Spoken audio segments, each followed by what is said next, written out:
going to be trying the August challenge today, which is the Modified Peacock Swirl. I have not done the Peacock Swirl, the regular one, before, so this will be new for me. I'm going to be doing the slab mold version. There's a couple of different versions that we can do, but I'm going to try this one.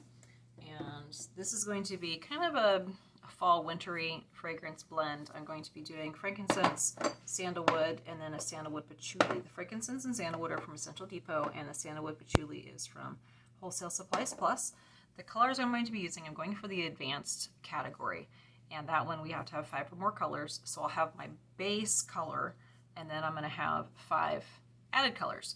So I'm using, these are from Brambleberry. I have King's Gold, Vintage Gray, and Copper, and then I have Crimson Red Wine from Wholesale Supplies Plus, and then I have Mocha from Nurture Soap. So I have those in those little containers.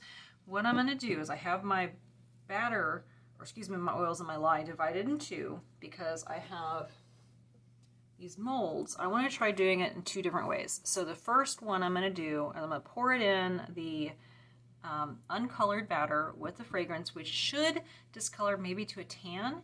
And this one has quite a bit of that vanilla, and it's got 5%, so that should make it turn kind of a tan brown. I've used this blend before, and it smells really good. It behaved really well last year.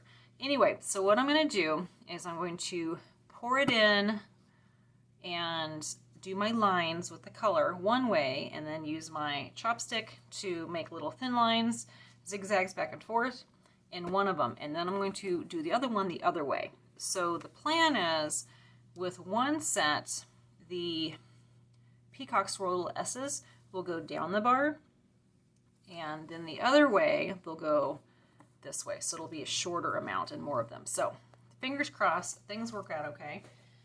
Let's go ahead and get started.